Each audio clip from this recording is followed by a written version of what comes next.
Dimanche 14 mai 2023, chers téléspectateurs, bonsoir et bienvenue dans cette nouvelle édition. Tout de suite, dans les détails des informations de ce jour, le trajet de la ligne orange du téléphérique ne changera plus en réponse à la contestation d'une école privée sur la construction d'un pylône et où le passage du transport par câble aux environs de l'établissement. Le secrétaire d'État chargé des Nouvelles Villes a déclaré que le téléphérique était conçu pour passer au-dessus des écoles, des hôpitaux et de nombreuses infrastructures.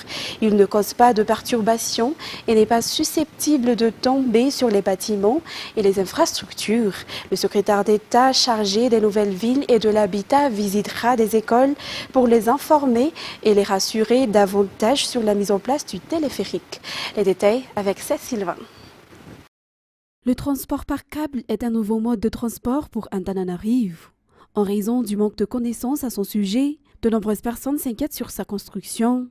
Comme ce qui s'est passé dans une école privée ici à Nalamaït, où passe le téléphérique ligne orange, le secrétaire d'État en charge des Nouvelles Villes et de l'Habitat a confirmé que le téléphérique est destiné à soulager les difficultés auxquelles font face les élèves en matière de transport, notamment face aux embouteillages. Ainsi, le téléphérique est fait pour passer au-dessus et ou à proximité des écoles. Pour le cas d'une école privée à Nalamaït qui a contesté, le pylône ne sera pas construit dans la zone de cette école ni dans sa cour, selon les informations. Et en dehors de cette école, la ligne orange de ce transport par câble passe au-dessus d'autres écoles publiques et privées. Toutes les personnes impliquées dans le projet seront informées de tous les détails importants à savoir sur le téléphérique pour éviter d'éventuelles contestations. Par ailleurs, la construction de la ligne orange pour le projet téléphérique se déroule comme il se doit actuellement et conforme aux exigences des investisseurs et à toutes les normes techniques. Ensuite, la réhabilitation de la route reliant Maazoariv et Mbouimianj débutera cette année. La réhabilitation des ruelles est également à envisager du fait de l'affluence dans cette zone en raison de l'existence d'une gare pour le train urbain à Mbouidjane. Ainsi, lors de la visite du député Lantra Koutmang dans le Foukountan hier, il a été annoncé que le gouvernement a répondu aux attentes des habitants. Les détails toujours avec Cécile Sylvain et Sech Anjianep. Les ruelles de Maazoariv-Atnanan menant à Mbouidjane, dans le 2e arrondissement, deviendront bientôt des voies très fréquentées. La gare du train urbain sera située dans ce Foukountan, selon les enquêtes. C'est pourquoi les habitants demandent que la route soit réhabilitée. Maazoariv, qui bénéficiera d'un important projet de réhabilitation de route cette année, selon l'élu dans cette circonscription, Lantra Koutmang. Au cours de sa visite qui a été faite pour informer sur les travaux à réaliser à Maazoariv, ce député a également apporté de l'aide aux familles nécessiteuses du Foukountan. Les actions sociales qui s'effectuent de quartier en quartier dans le 2e arrondissement, déclare-t-elle. Il y a eu aussi une distribution de matériel pour les jeunes sportifs dans le Foukountan de Maazoariv. Continuons dans la partie sud de l'île. Les agriculteurs de Menabé bénéficient actuellement des avantages de l'utilisation de l'infrastructure qui irrigue la plaine de Voujoubé, car le barrage est maintenant achevé. Par conséquent, cette région se dirige vers l'autosuffisance alimentaire. Outre cette infrastructure, la population de cette localité bénéficie également d'une formation. Grâce à cette réalisation, le rendement de riz à l'hectare dans la plaine de Voujoubé a été triplé, tandis que la surface des plaines irriguées et cultivées est en cours d'extension actuellement. Les détails avec Cécile Sylvain. En 1985, l'infrastructure qui irrigue la plaine de Vunjumbe, dans le district Timans, région de Menabé, a été complètement endommagée. Depuis lors, Vunjumbe a perdu l'accès à la rivière Mangouk et s'est entièrement recouverte de forêts en raison des dégâts causés aux cultures. En 2023, le gouvernement a restauré l'infrastructure et la renommée de Vunjumbe en matière de production de riz est revenue. Désormais, la superficie des terres irriguées est passée jusqu'à 560 hectares. De ce fait, la vie des habitants a complètement changé. L'infrastructure se développe et les agriculteurs de Vunjumbe bénéficient de techniques de production efficaces. À cela s'ajoute également l'achèvement de la prise d'eau et du canal d'irrigation.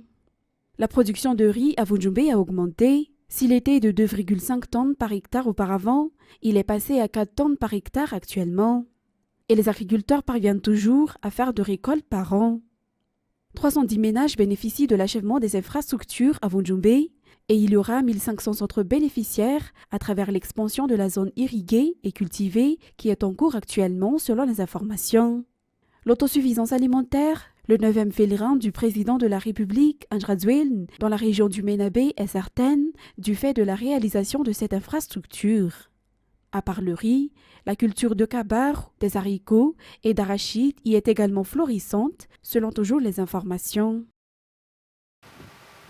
Et parmi les problèmes auxquels font face l'entreprise publique Fanalaming actuellement figurent les menaces causées par le changement climatique. À cela s'ajoutent également les nombreuses pressions telles que les incendies de forêt et l'exploitation forestière illégale.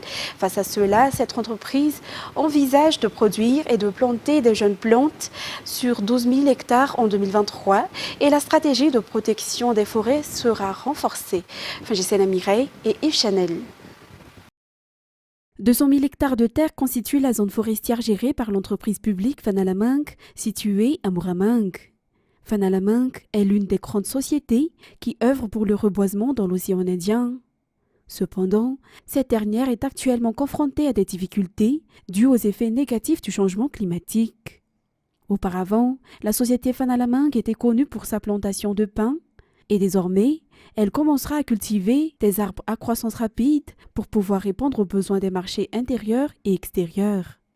L'objectif fixé par la société Fanalaming est de planter des jeunes plantes sur 12 000 hectares en 2023, selon les informations.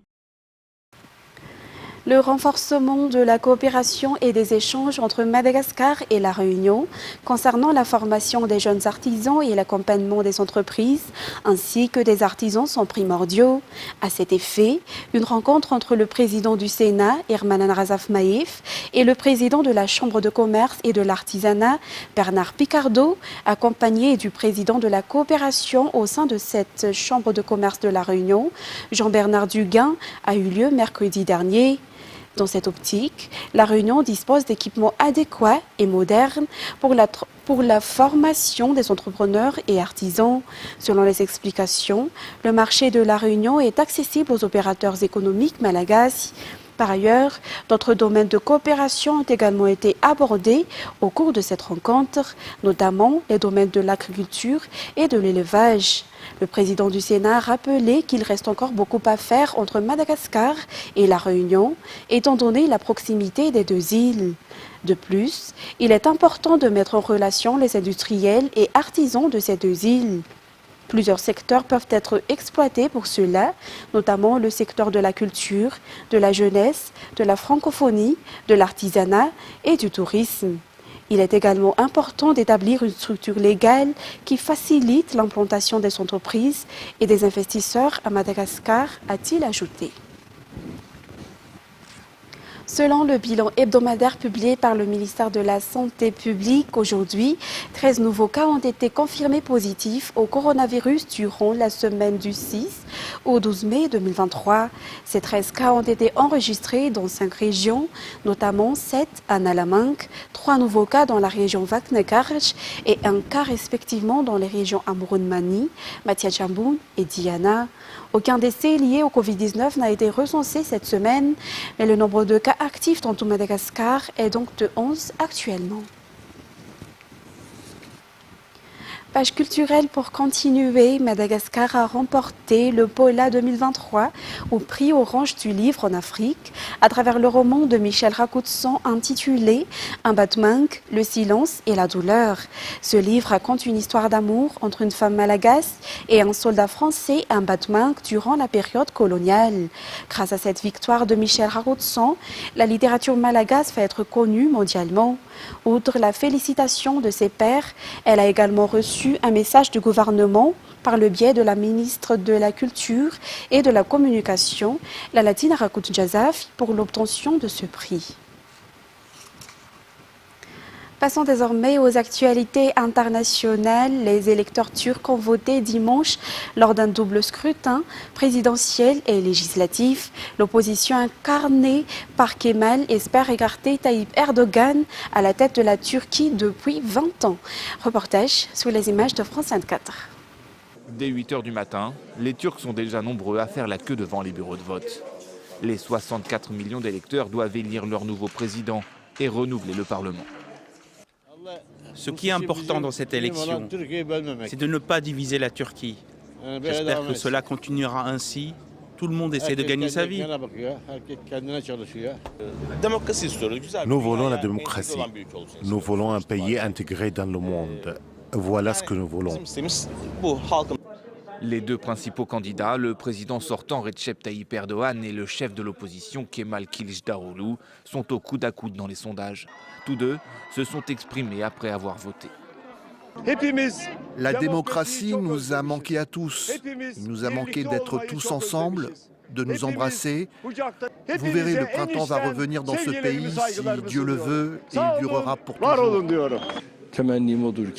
Je souhaite devant Dieu, après le comptage des voix ce soir, un futur bénéfique pour le pays et pour la démocratie turque. Il est primordial que tous les électeurs votent sans problème jusqu'à 17 h pour démontrer la force de la démocratie turque. Dans la région dévastée par le séisme, des conteneurs ont été installés un peu partout pour s'assurer de la bonne tenue du scrutin. Mais pour de nombreux habitants, l'élection réveille des souvenirs difficiles.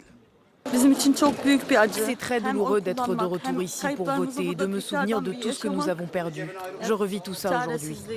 Le séisme a influencé mon vote, le désespoir, l'impuissance, voir tous ces cadavres, tant de douleurs et de pertes. De nombreux observateurs ont également été déployés un peu partout dans le pays pour s'assurer de la bonne tenue de l'élection. Les résultats seront connus tard dans la soirée. Pour être élus au premier tour, les candidats doivent recueillir plus de 50% des voix. Si ce n'est pas le cas, un second tour sera organisé le 28 mai. Ensuite, les États-Unis ont levé une mesure qui verrouille l'accès à leur territoire depuis le début de la pandémie, un changement qui provoque confusion et anxiété pour les milliers de migrants massés à la frontière avec le Mexique. France 24. À travers ces immenses barrières, ce ne sont que des silhouettes. Au terme d'un long voyage, ces hommes, femmes et enfants ne sont qu'à une dizaine de mètres de leur but. Mais à quelques heures de la fin des restrictions liées au Covid, les autorités martèlent que traverser la frontière ne sera pas plus facile. Certaines communautés de migrants pensent qu'à la fin du titre 42, la frontière sera ouverte. Ce n'est pas le cas. Nous allons faire respecter le titre 8 qui a des conséquences d'un point de vue légal et une interdiction de 5 ans pour les personnes qui essayent de traverser la frontière de manière illégale. Depuis des mois, les États-Unis se préparent pourtant à un afflux massif. Plus d'hommes, plus de moyens pour les villes frontalières et des écoles réquisitionnées pour accueillir des migrants si les capacités actuelles d'accueil étaient dépassées. Nous nous préparons pour faire face à l'inconnu, car nous ne savons pas ce qui va venir, si ce sont des familles, des adultes seuls, donc nous nous préparons. Depuis le début de la semaine, les différents points de passage ont dû gérer 10 000 personnes par jour, principalement venues d'Amérique latine, comme ce Vénézuélien, arrivé illégalement il y a 4 jours. Je suis passé à travers un interstice, pas n'importe quel trou dans le mur, non, mais un espace entre une porte et le reste du mur. Pour les ONG qui viennent en aide aux migrants, la situation est intenable et les nouvelles mesures ne changeront pas un système qu'elles estiment à bout de souffle. Ils doivent réfléchir à de nouvelles solutions. Ils ont eu un an pour se préparer à la fin du titre 42. Ils ont eu assez de temps pour créer une nouvelle politique et au lieu de ça, on a droit à plus de soldats à la frontière, des barbelés. On a besoin de vraies solutions. De l'autre côté de cette clôture, dans la ville mexicaine de Ciudad Juárez, plus de 30 000 migrants attendent de passer la frontière à la levée du titre 42. Mais les autorités américaines espèrent que les nouvelles mesures mises en place les dissuaderont de tenter l'aventure de manière illégale. Et l'ambassadeur des États-Unis à Pretoria s'est dit convaincu jeudi 11 mai qu'un navire russe avait récupéré des armes l'an dernier en Afrique du Sud, en dépit de la neutralité affichée par le gouvernement sud-africain dans la guerre en Ukraine. Pretoria a déploré ces accusations, mais s'est engagé à ouvrir une enquête indépendante. France 24.